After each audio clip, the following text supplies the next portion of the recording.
안녕하세요. 노동법 읽어주는 노동자 민주노총 부산본부의 추승진 상담실장입니다. 반갑습니다. 지난 12월 11일에 통계청이 좀 발표한 2020년 한국의 사회 동향을 보니까 코로나19 확산 이후에 5월에 조사한 통계에 따르면 국민 절반이 실직이나 임금 삭감을 경험했다고 합니다. 특히나 고용 감소가 가장 큰 계층으로는 여성이나 20대 이하 비정규직 근로자로 확인됐다고 하던데요. 노동상담소에 계시면서 올해 이런 경향을 계속 좀 느끼시겠네요.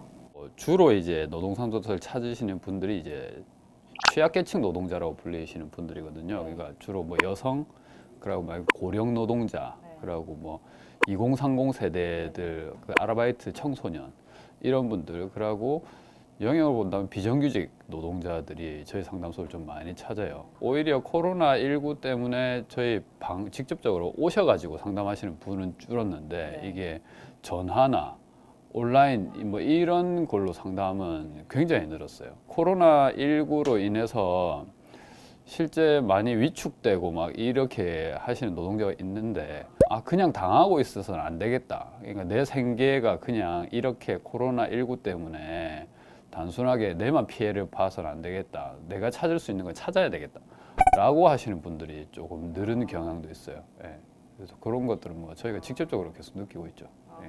최근에 코로나19로 인한 해고 사건이 언론에서 자꾸 이슈화 되는 기억이 좀 나는데요. 자가격리 지침을 위반한 노동자에 대한 징계 해고를 노동위원회에서 부당해고라고 약간 판단을 했더라고요. 그러면 언론이나 네. 시민들은 자가격리 지침을 좀 위반했으면 뭐 해고가 정당하다는 의견이 있는데요. 그거에 대해서는 또 어떻게 판단하시는지 궁금하고 오늘 사건에 대해서 얘기해 주시면 좋겠습니다. 자, 이 사건의 발단과 그 부당해고 판정이 나기까지 과정은 이렇습니다. 국립발레단이 올해 2월 14일, 15일에 백조의 호수 대구 공연을 했어요. 그래서 2월 24일에서 3월 1일까지 전 단원을 자가격리하겠다라고 발표를 합니다. 이게 그때 당시에 왜 대구 경북 지역이 코로나19로 난리가 났잖아요. 네. 그래서 자체적으로 이제 예방을 했던 조치를 한 거예요. 그런데 이 사건 당사자인 단원이 이제 이 기간에 여자친구가 일본 여행을 다녀왔고 이게 SNS에 나오면서 이제 논란이 됐어요. 여론이 들끓으니까 국립발레단에서는 3월에 공식 사과문을 발표를 합니다. 그리고 바로 징계위원회를 열어서 이 단원에 대해서 품위유지, 복종 의무 위반을 했다라는 이유로 징계 해고를 합니다. 그래서 그 이후에 이 단원은 다시 재심 신청을 해요. 해고는 너무한 거 아니냐 했는데 국립발레단에서 징계위원회는 또 똑같이 처음에는 똑같이 징계 해고다라고 판단을 합니다. 그래서 이 단원은 이제 노동위원회, 서울에 있으니까 서울노동위원회에 부당해고 구제 신청을 해요. 그래서 6월 달에 이 서울지방노동위원회에서 부당해고를 판정을 합니다. 그리고 국립발레단 측은 불복을 하죠. 그래서 중앙노동위원회에 이제 재심 신청을 하게 되고, 근데 10월 말에 중앙노동위원회에서 똑같이 부당해고로 판정을 합니다. 네, 그래서 결국에는 국립발레단은 이거를 11월 말쯤에 행정소송으로까지 들고 가요, 사법부로. 이게 현재까지의 과정입니다. 과정을 들어보니까 노동위원회에서 약간 계속 뭐 부당해고라고 얘기를 하는데 왜 이 징계가 부당해고라고 판단을 하는 건지 궁금하고요. 자가격리 지침 위반한 노동자를 징계 해고했다면 정당하다고 뭐 볼 수 있는 건가요? 우선 정부가 내리는 이제 자가격리 지침은 절대 위반하시면 안 됩니다. 감염법 관련해서 위반이 됩니다. 그래서 처벌도 받고 정부에서 손해배상도 하게 돼요. 왜? 구상권 이래가지고 들었던 비용을 다 청구하는 거예요. 국립발레단 이 사건은 정부에서 내린 자가격리 상황과는 좀 다릅니다. 왜냐하면 앞서 말씀드렸다시피 이제 국립발레단은 정부가 지침을 내리기 전에 그냥 자기들이 예방 차원에서 먼저 지침을 내린 거예요. 그러니까 다시 말해서 이 국립발레단의 자가격리 지침은 법적 규정력을 가지는 게 아니에요. 그러니까 그래서 노동위원회에서는 이 자가격리 지침 위반에 대한 징계 해고를 회사 명령을 위반한 것에 대한 징계 해고로만 봤어요. 그러니까 감염법 위반 문제로 보지 않았다는 거죠. 그래서 노동위원회에서는 이제 이 국립발레단의 어떤 지침이나 명령이 이 단원이라는 노동자한테 적절하게 지침이 내려갔는지, 그리고 이 위반한 게 징계 해고까지 할 수 있을 정도의 문제가 되는지 두고 판단을 한 거예요. 노동위원회에서 징계해고를 감염병과 연관해서 생각하지 않았다는 것이 아직까지는 좀 이해가 안 되는데요. 감염병으로 미리 선제적으로 자가격리를 하면 그게 노동위원회에서는 그걸 인정하지 않는 건지.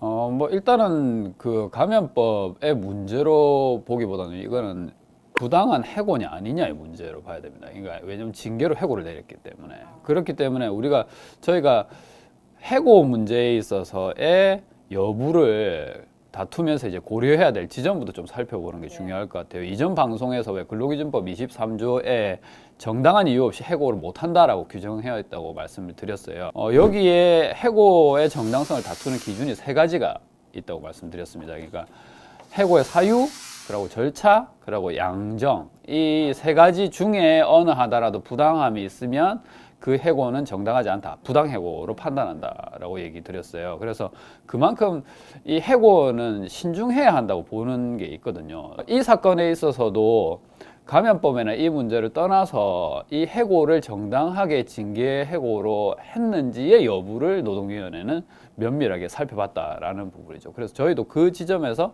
살펴봐야 한다는 겁니다. 국립발레단에서 단원들한테 자가격리 지침을 내렸는데 이 단원은 뭐 그거를 위반했고 그리고 일본 여행을 좀 갔다 왔기 때문에 약간 발레단의 품위유지와 복종 의무를 위반한 것이고 그게 징계 해고의 사유에 해당한다고 했어요. 그럼 그런 거는 좀 틀린 건가요?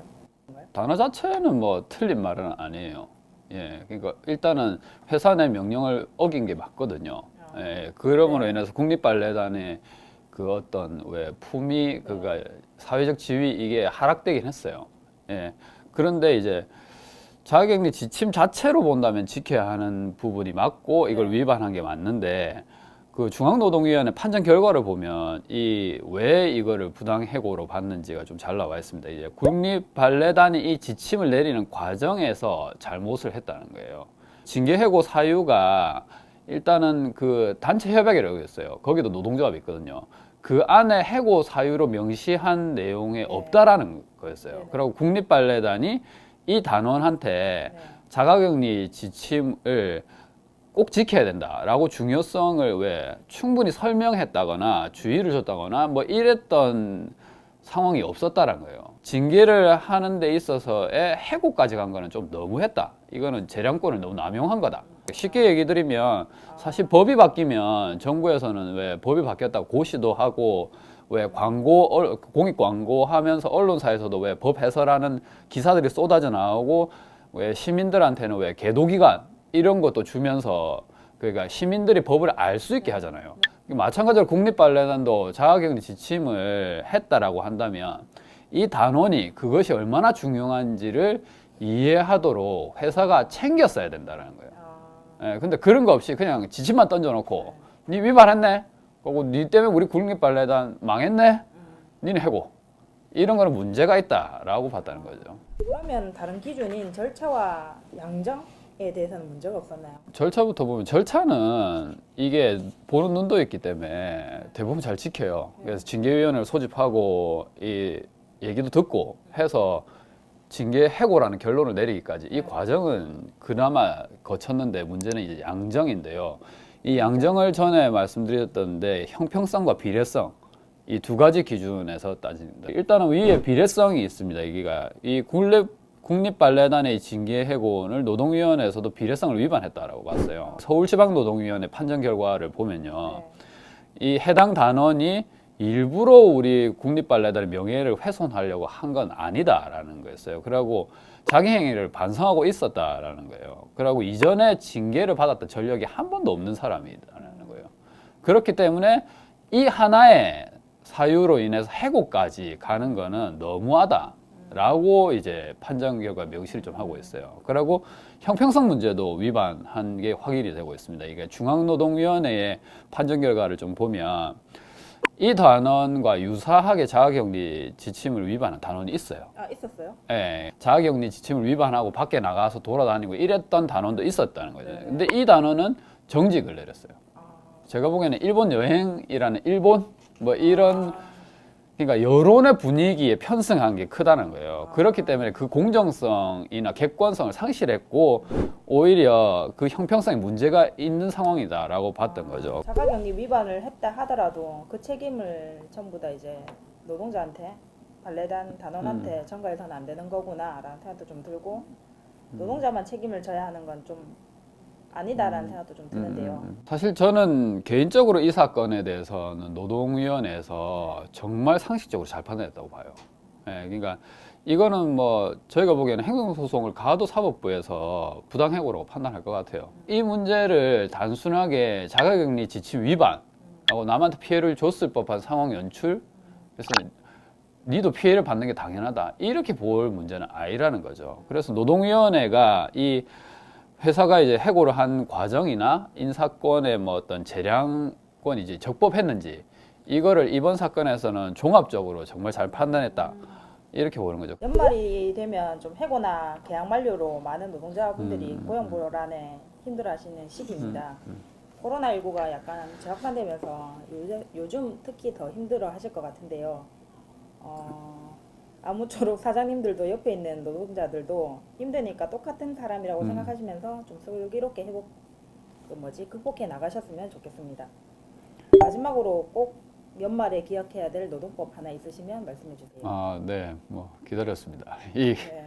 연말이 되면 이 사업주들이 꼭 안 하시는 게 있어요. 그러니까 특히나 그 50인 미만 작은 사업장들이 이걸 잘 안 지키는 게 있는데 최저임금 문제예요. 중요한 거는 우리나라의 최저임금법에는 그 다음 연도 받아야 될 최저임금의 내용이나 실제 내가 고용하고 있는 노동자들이 얼마를 받게 되는지 이런 것들을 게시하고 안내하도록 법에서 명시를 하고 있어요. 화면 내용 쭉 보시면 이 내용들을 전부 게시판에 게시를 하거나 아니면 유인물이나 이런 걸 만들어 가지고 노동자한테 줘야 돼요. 안내를 해야 된다는 거죠.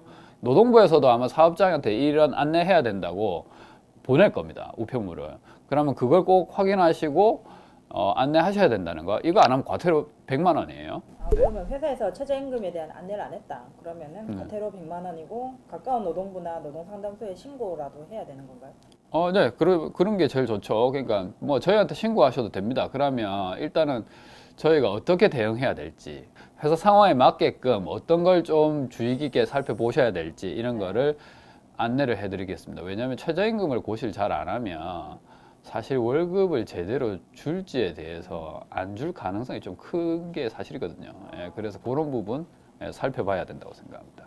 오늘 방송은 여기까지입니다. 그 방송 보시고 궁금한 점이 있으시면 요 밑에 나오는 전화번호로 언제든 편하게 전화 주시고요. 아니면 저희가 이 방송 나간 뒤에도 유튜브 부산 탐구 생활로도 올라오니까 그 방송 다시 한번 보시고 댓글로도 질문 남겨주시면 저희가 상세하게 답변을 드립니다.